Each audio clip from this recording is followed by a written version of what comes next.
ক্ষমতার নেশায় আজকে ভারতের বিরুদ্ধে নিন্দা প্রস্তাব আনবেন না। ক্ষমতার নেশায়, ক্ষমতার আশায় নবী প্রেমিক বাংলাদেশের জনগণ আপনাকে ক্ষমতায় রাখবেন না। আপনি ভাবছেন মোদি আপনাকে রক্ষা করবে, মোদি আপনাকে সাহায্য করবে, মোদি আপনাকে সৈন্য দিয়ে, কামান দিয়ে, বুলেট দিয়ে, প্লেন দিয়ে হেফাজত করবে। জনগণ খেপলে প্লেন আর বুলেটে কাজ হয় না। জনগণ জাগ্রত হলে কোনো পরাশক্তি কাউকে রক্ষা করতে পারে না। বাংলাদেশের জনগণ জাগ্রত হয়েছে। আমি আওয়ামী সরকারকে বলবো, সংসদ চলছে, আপনি ভারতের রাষ্ট্রদূতকে ডাকেন, নিন্দা প্রস্তাব উত্থাপন করেন। যদি আপনি ব্যর্থ হন তাহলে বাংলাদেশ জনগণ ঐক্যবদ্ধ হয়ে আপনাকে সংসদ থেকে নামাবার কর্মসূচি ঘোষণা করতে হবে, বাধ্য হবে। কারণ জনাব মুহাম্মদ রাসূলুল্লাহ সাল্লাল্লাহু আলাইহি ওয়াসাল্লামের উপর আঘাত করবে, তার কটূক্তি করবে, আর নিন্দা প্রস্তাব আনার মতো সাহস আপনার থাকবে না।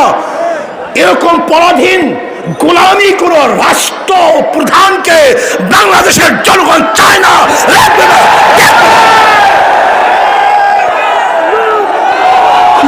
অবস্থা, ক্ষমতার এত পাগল হয় কিভাবে?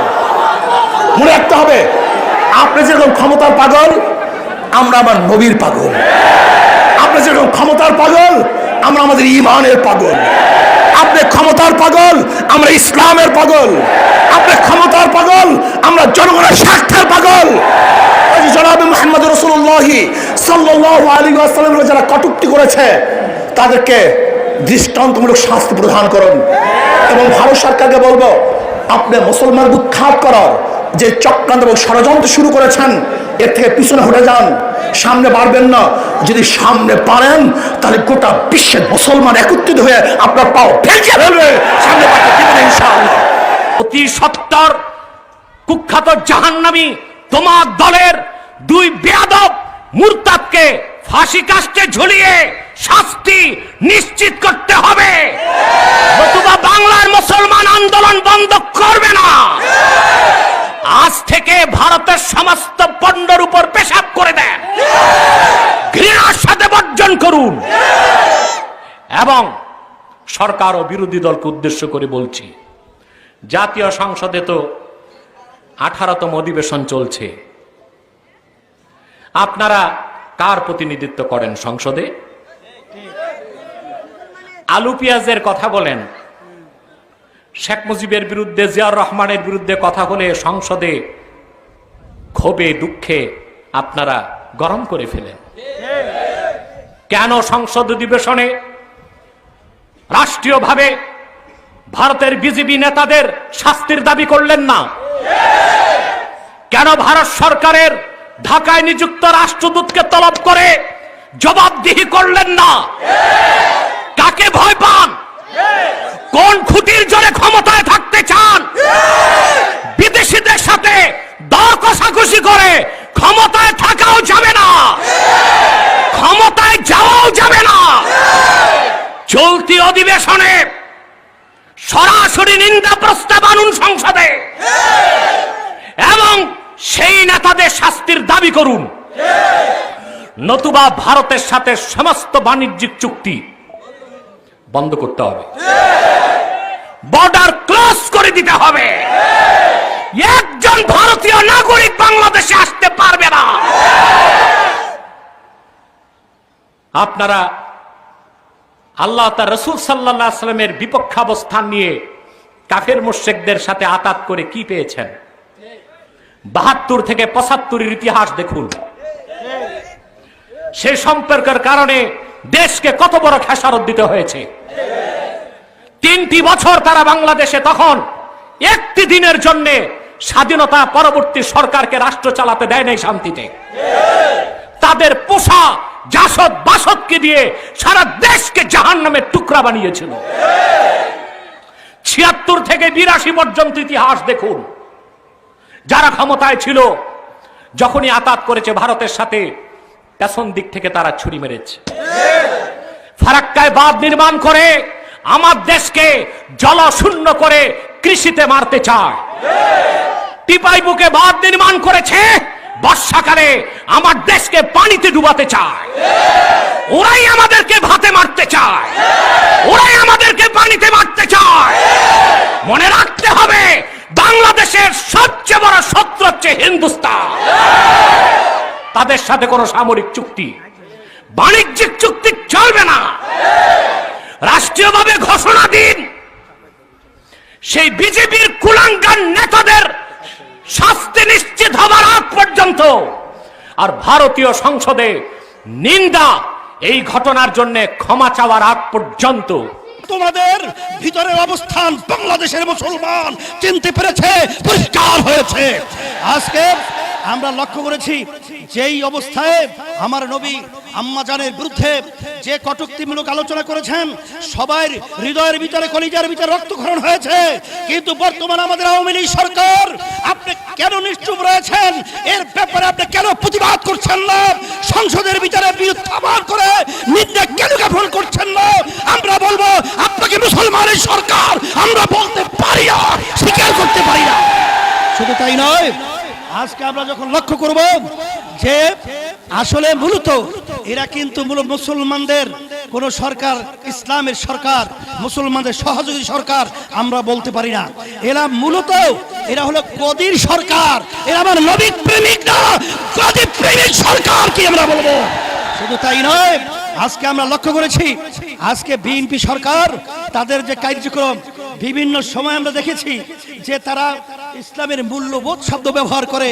ওই আজকে তাম বিশ্বের মুসলমান, তাম বিশ্বের সমস্ত মুসলমান রাষ্ট্রগুলো যখন আজকে আমার নবীর বিরুদ্ধে, আম্মাজানের বিরুদ্ধে যখন কটূক্তি করেছেন, তখন তারা সুস্থ থাকতে পারে নাই, নীরব থাকতে পারে নাই। কিন্তু আজকে ইসলামের মূল্যবোধের সরকার দাবি করে বিএনপি আজকে দায় সারা ছোট্ট একটা বিবৃতির মাধ্যমে আপনার দায় শেষ হবে, এটা বাংলাদেশের মানুষ সম্পূর্ণ বুঝে। এটা একটা সম্পূর্ণ ধোঁকাবাজি নবীর প্রিয় আপনাদের মধ্যে করে।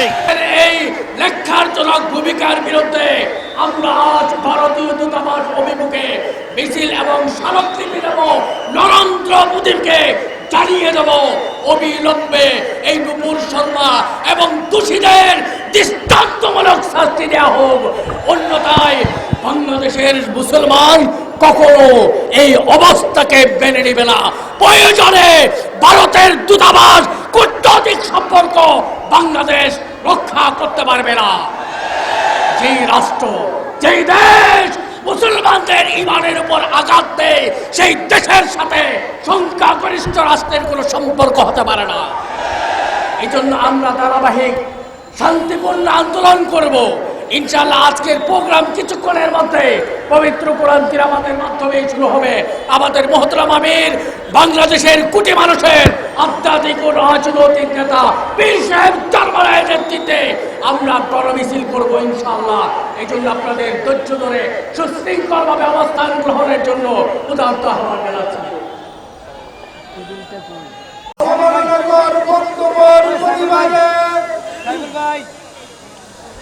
ইসলামী আন্দোলন বাংলাদেশ ঢাকাস্থ ভারতীয় দূতাবাস অভিমুখে বিশাল গণমিছিল আর অল্প কিছুক্ষণের মধ্যে রওনা দিবে। আজকের এই বিশাল গণমিছিল পূর্ব জমায়েতে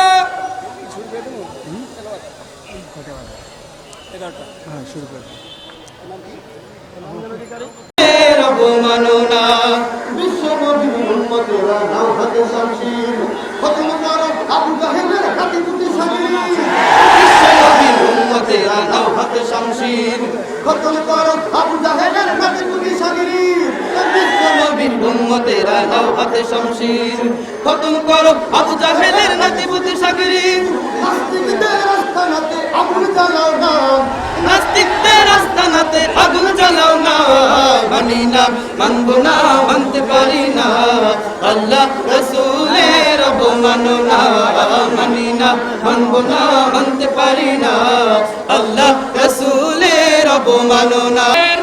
বিশ্বনবীর অপমান এদেশের মানুষের শুধু ইমানদার মুসলমান নয়, বিশ্ব মানবতার কোনো মানুষ মানুষ এই অপমান সহ্য করতে পারে না।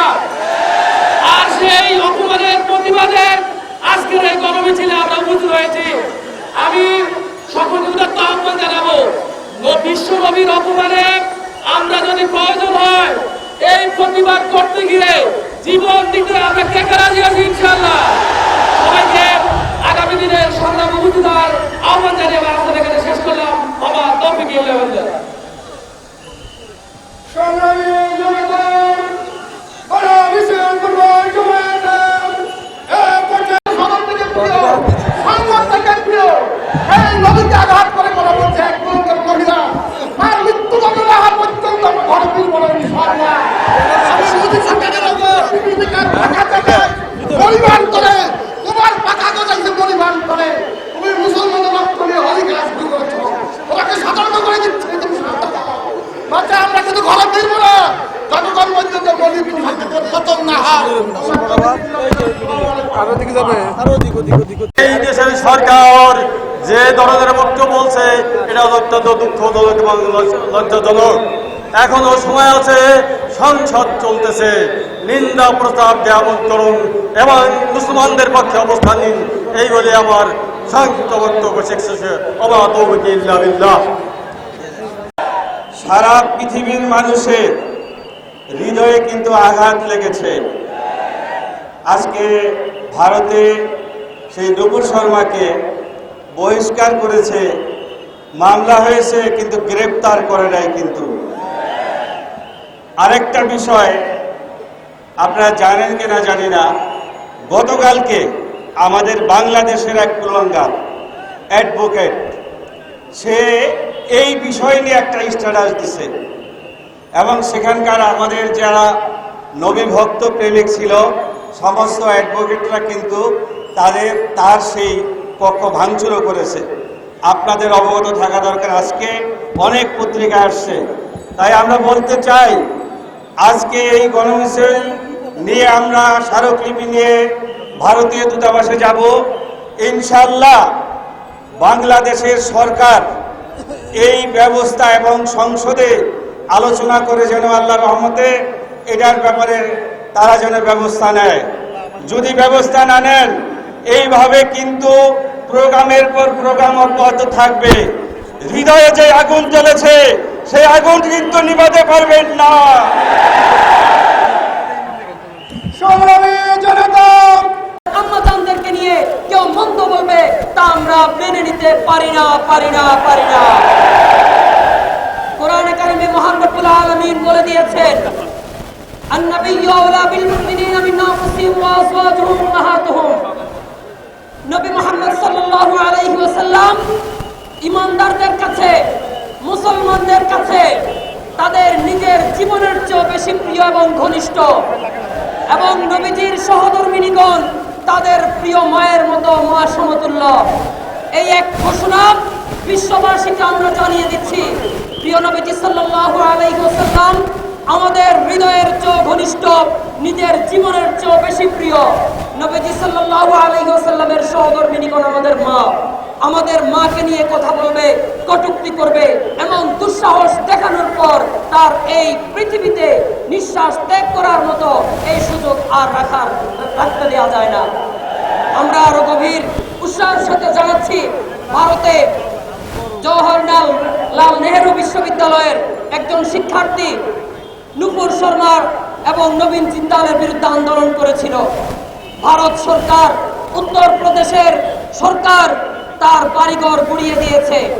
এমন অসংখ্য আন্দোলনকারীর সরকার বরং নুপুর শর্মা এবং নবীন জিন্দালের বিরুদ্ধে কোনো পদক্ষেপ না নিয়ে যারা আন্দোলন করছে তাদের বিরুদ্ধে পদক্ষেপ গ্রহণ করছে। সুতরাং আজকের এই গণমিছিল পূর্ব সমাবেশ থেকে আমরা নিন্দা জানাচ্ছি এবং বাংলাদেশ সরকারের প্রতি আবারও আমরা আবেদন স্বরূপ বলতে চাই, লজ্জা, এটা গোটা পৃথিবীর কাছে বাংলাদেশের জন্য লজ্জা। সাল্লাল্লাহু আলাইহি সাল্লামকে আক্রমণ করা হয়, তার চরিত্র নিয়ে নানা রকম প্রশ্ন তোলার দুঃসাহস দেখানো হয়। সংগ্রামী বন্ধুগণ, আমরা দেখেছি এই ঘটনার প্রতিবাদে ভারতের ইমানদীপ্ত মুসলমান যখন প্রতিবাদের আন্দোলনে ময়দানে নেমেছে, তখন ভারতের উত্তর প্রদেশের মুখ্যমন্ত্রীর নির্দেশে ভারতের মুসলিম ভাই বোনদের উপর অমানবিক নির্যাতন চালানো হয়েছে, বুলডোজার দিয়ে তাদের ঘর বাড়ি নিশ্চিহ্ন করে দেওয়া হয়েছে। অথচ এরাই গণতন্ত্রের প্রবক্তা, এরাই সকল ধর্মের সহাবস্থান নিশ্চিত করার জন্য উচ্চ আওয়াজে কথা বলে। ভারতে আজকে হিন্দুদের আধিক্যতার কারণে মুসলমানদের উপর যে নির্যাতন চালানোর দুঃসাহস দেখিয়েছে, আমরা বাংলাদেশের মুসলমান, আমরা আদর্শে বিশ্বাস করি বিধায় আমরা এখানে ধর্মীয় আদর্শ উজ্জীবিত থেকে নীরব রয়েছি। ভারতকে স্মরণ করিয়ে দিতে চাই, মুসলমানের রক্ত ঝরানোর দুঃসাহস যদি অব্যাহত রাখো, মুসলমানের বাড়িঘরে হামলা নির্যাতন যদি বন্ধ না করো, বাংলাদেশের মুসলমান কতক্ষণ ধৈর্য ধারণ করতে পারবে তার নিশ্চয়তাও কিন্তু আমরা দিতে পারি না। সংগ্রামী বন্ধুগণ, আমরা আমাদের নবীকে আমাদের জীবনের চেয়ে বেশি ভালোবাসি। আমরা আমাদের নবীর জন্য শরীরের রক্ত ঝরাতে প্রস্তুত।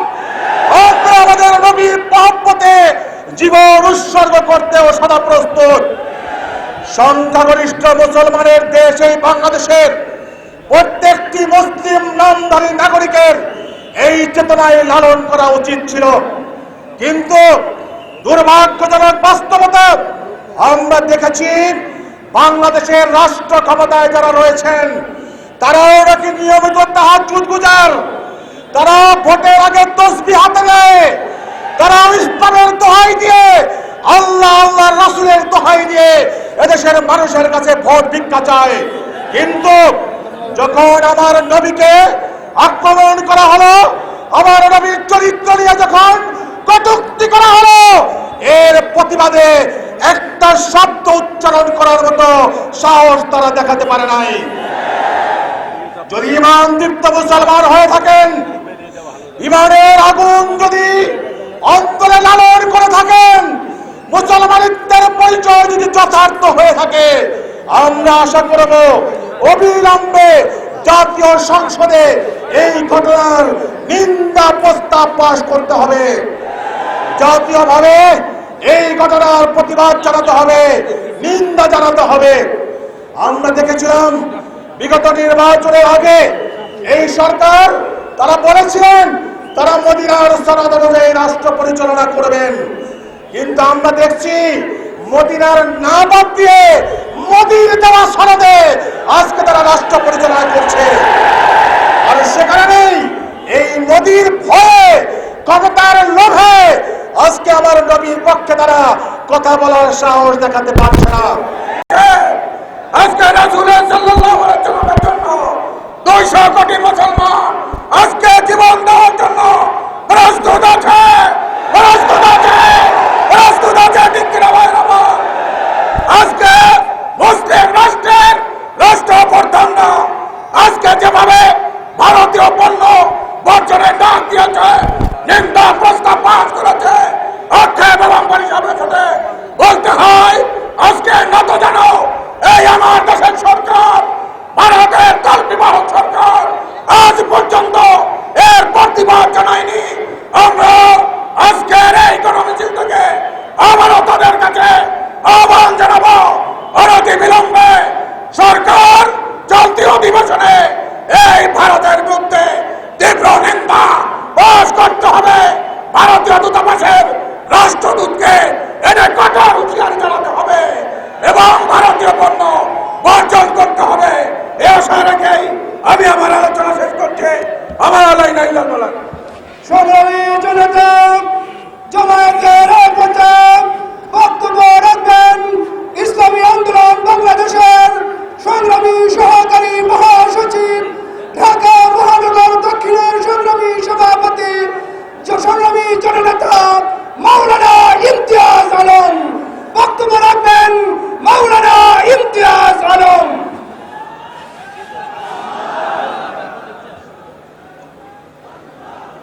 বিসমিল্লাহির রহমানির রহিম। ইসলামী আন্দোলন বাংলাদেশ কর্তৃক আয়োজিত আজকে ভারতীয় দূতাবাস অভিমুখে গণমিছিলের সংগ্রামী সভাপতি, ইসলামী আন্দোলন বাংলাদেশের সংগ্রামী আমির, এই দেশের তৌহিদি জনতার এবং এদেশের মাটি মানুষের আধ্যাত্মিক রাহবার হযরত মাওলানা মুফতি সৈয়দ রেজাউল করিম পীর সাহেব চরমনাই সহ কেন্দ্রীয় নেতৃবৃন্দ, দিনী ভাইয়েরা, সাথী ও বন্ধুগণ, আপনারা জানেন ভারতের বিজেপি সরকার এবং তাদের বিভিন্ন সন্ত্রাসী গোষ্ঠী একের পর এক ভারতে মুসলমানদের উপর অত্যাচার করে যাচ্ছে। নিম্ন বর্ণের হিন্দুদের উপর অত্যাচার করে, তারা খ্রিস্টান, বৌদ্ধ, অন্যান্য ধর্মাবলম্বীদের উপর অত্যাচার করে যাচ্ছে এবং তারা সেইখানে মুসলমানরা এবং সংখ্যালঘুরা যেন শান্তিতে বসবাস করতে না পারে, এই জন্য তাদের নাগরিকত্ব ইতিমধ্যে বাতিল করেছে অনেক রাষ্ট্র থেকে। শেষ পর্যন্ত বিজেপির মুখপাত্র দুই কুলাঙ্গার আমাদের নবী মুহাম্মদ সাল্লাল্লাহু আলাইহি ওয়াসাল্লামের উপর আঘাত করেছে। পুরো বিশ্বের মুসলমান দাবি করেছে তাদের বিরুদ্ধে মামলা করতে হবে, গ্রেফতার করতে হবে, তাদেরকে উপযুক্ত শাস্তি দিতে হবে, কিন্তু ভারতের বিজেপি সরকার তার কানে মানছে না। আমরা হুঁশিয়ার করে বলে দিতে চাই, আমাদের আমির একদম কোনো কঠিন কর্মসূচি দেয় নাই। যদি সোজা আঙ্গুলে গিয়ে না উঠে, বিশ্বের মুসলমান আঙ্গুল বাঁকা করবে ইনশাআল্লাহ। ভারতের পণ্য নয়, বিশ্ব থেকে ভারতকে বর্জন করা হবে। আসসালামু আলাইকুম ওয়া রাহমাতুল্লাহ।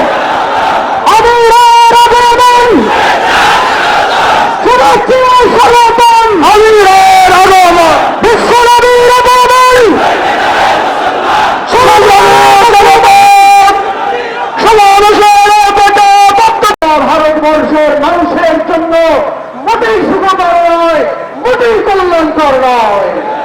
আমরা বলতে চাই, বর্তমান বিজেপি সরকার যা মনে করেছেন তা হবে না। আল্লাহ পাক কোরআনে ঘোষণা করেছেন, ইন্নাল্লাযীনা ইউযুনাল্লাহা ওয়া রাসূলাহু লা'নাহুমুল্লাহু ফিদ দুনিয়া ওয়াল আখিরাহ। যারা আল্লাহ ও তার রাসূলকে অপমানিত করবে, তারা দুনিয়া ও আখিরাতে লাঞ্ছিত হবে। এটাই ছিল সত্য কথা। আপনারা অপেক্ষা করেন। কোরআনে পাকে আল্লাহ ঘোষণা করেছেন, ইন্না কাফাইনাকাল মুস্তাহজিঈন। নবীজিকে আল্লাহ বলেছেন, হে নবী, আপনাকে যারা অপমানিত করবে তাদের ব্যাপারে আল্লাহ পাক যথেষ্ট হয়ে যাবে। এই আয়াতের সামনে নজুল খুলে দেখেন, চালিয়ে থাকলে পড়ে দেখেন, এই পাঁচজন মুশরিক নবীজিকে অপমানিত করেছিল। ইব্রাহিম আমলের মাধ্যমে এই পাঁচজনকে দুনিয়া থেকে লাঞ্ছিত করে একসাথে পিটাই করে দিয়েছিলেন আল্লাহ পাক। কাজেই বলতে চাই, অনতিবিলম্বে ভালো হন। আল্লাহ পাকের ঘোষণা রয়েছে, বিজেপি সরকারের সমস্ত কার্যক্রমের কারণে ভারত অনতিবিলম্বে খানখান হতে বাধ্য হবে ইনশাআল্লাহ। আমরা কখনো নবীর অপমান সহ্য করব না। বাংলাদেশ সরকার এখনো আপনি পারেন নাই সংসদে নিন্দা প্রস্তাব আনতে, অনতিবিলম্বে নিন্দা প্রস্তাব আনেন, অন্যথায় দেশবাসী কিন্তু আপনাকে প্রত্যাখ্যান করবে, বাধ্য হবে ইনশাআল্লাহ। আগামী দিনের সকল কর্মসূচিতে আঘাত হানার কারণে তারা এর প্রতিবাদ করেছে। এই প্রতিবাদের আজ করা একটি প্রোগ্রাম হাতে নিয়েছে ইসলামী আন্দোলন বাংলাদেশ। মোহতরম আমিরের নেতৃত্বে কিছু সময় পরে আমাদের এই গণমিছিল শুরু হবে ভারত দূতাবাসের অভিমুখে। অতএব সারা বাংলাদেশের দ্বারা বার্তা পৌঁছায় দিতে চাই যে আমরা নীরব নয়, নিস্তব্ধ নয়, যতক্ষণ পর্যন্ত একটি সুস্পষ্ট ঘৃণা এই দেশের রাষ্ট্রীয় প্রধান, সরকার প্রধান, ভারতীয় প্রধানের থেকে না আসবে, ততক্ষণ পর্যন্ত সারা দুনিয়া নীরব হতে পারে না ইনশাআল্লাহ। গোয়েন্দা সংস্থা বুঝছেন, ডিজিএফ বা এনএসআই যাই হোক হবেন গোয়েন্দা সংস্থা, অথবা ভারতের রিয়া হইতে পারে।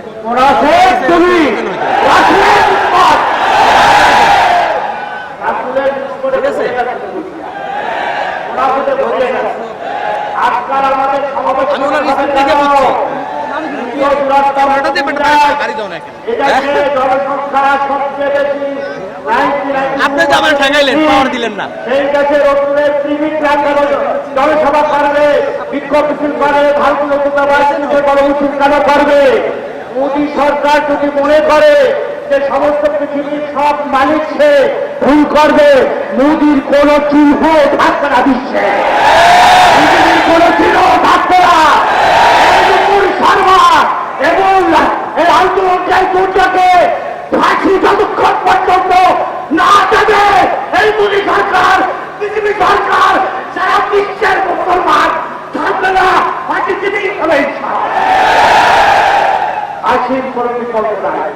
এখন তাদের দুজনের উপসংহারে ইসরায়েলকে এখনো গ্রেফতার করে নাই। বলছে কি মনে করেন সারা মধ্যপ্রাচ্য, আফ্রিকা মহাদেশ, সমস্ত বিশ্ব, মুসলিম বিশ্ব, ওয়াইজ সহ 57 শেষ হয়ে গেছে। রাষ্ট্রপতিকে দেখতে তাদেরকে বলা হয়েছে তাদের পণ্য কি করতেছে, বর্জন করতেছে। আপনারা কি শুরু করছেন বর্জন? ভারতীয় পণ্য, ভারতীয় পণ্য বর্জন শুরু করতে হবে।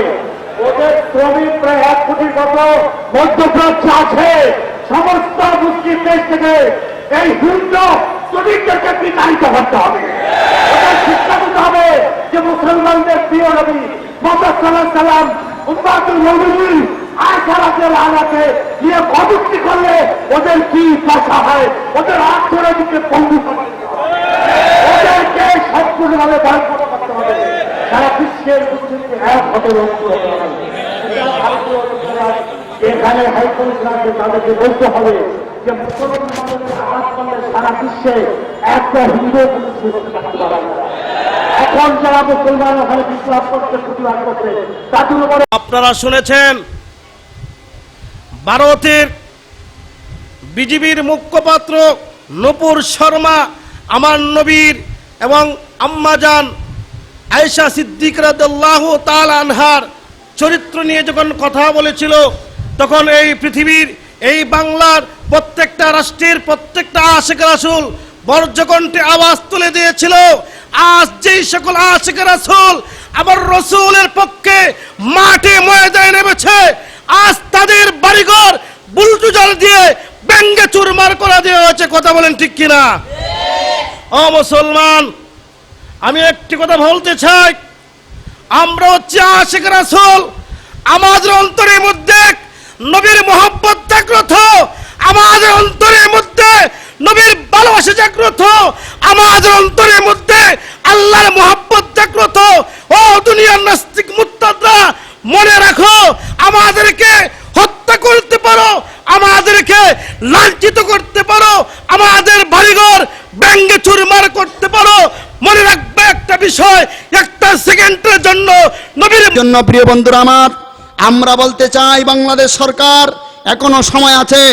ওই ভারতের দূতাবাস ঘেরাও করেন, তাদেরকে নিন্দা প্রস্তাব জানান সংসদে, এর বিরুদ্ধে আপনি উদ্যোগ নেন এবং ভারতীয় পণ্য বয়কটের ডাক দেন সরকারিভাবে। আর আল্লাহর রাসূলকে কেউ যদি অপমান করে, আমাদের শরীরের শেষ রক্তের ফোঁটা দিয়ে হলো আমরা আমাদের নবীর ইজ্জত রক্ষা করব। প্রিয় বন্ধুরা আমার, এই জন্য আমাদেরকে ঐক্যবদ্ধ হতে হবে। আমাদেরকে আজকে প্রতিজ্ঞা করতে হবে কোন রাষ্ট্রে আমরা বসবাস করছি।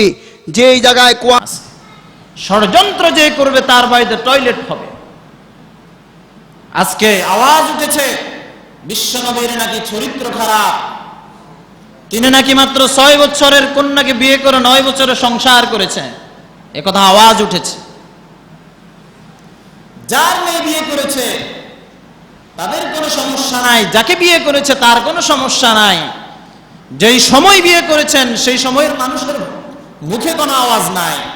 আজ থেকে 1400-1500 বছর পরে এসে তোমরা আলগা দরদ দেখাও, তোমাদের দরদ চেপটে ভাই পড়ে, বাড়াই বাড়াই পড়ে নাকি?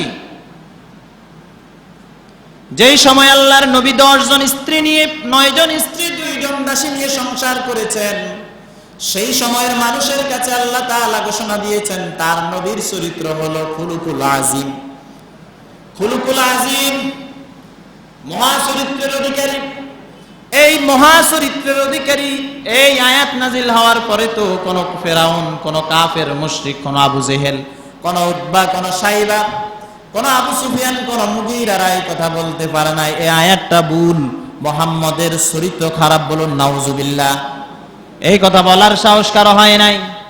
আজকের সময় কোথাকার নুপুর শর্মা, এই নুপুর শর্মার যদি ব্যাকগ্রাউন্ড তালাশ করেন তাহলে দেখবেন ইউনিভার্সিটিতে অসংখ্য বয়ফ্রেন্ডের সাথে রাত কাটিয়েছে, তার কোনো চরিত্র নষ্ট হয় নাই। অসংখ্য বয়ফ্রেন্ডের যৌনতার খোরাক হয়েছে, তার সমস্যা হয় নাই। অসংখ্য মানুষের ভোগের বস্তু হয়েছে, তার কোনো সমস্যা হয় নাই। শুধু তার অন্তরে যারা হলো মুহাম্মদ সাল্লাল্লাহু আলাইহি ওয়াসাল্লাম 6 বছরের শিশু বাচ্চাকে বিয়ে করেছেন।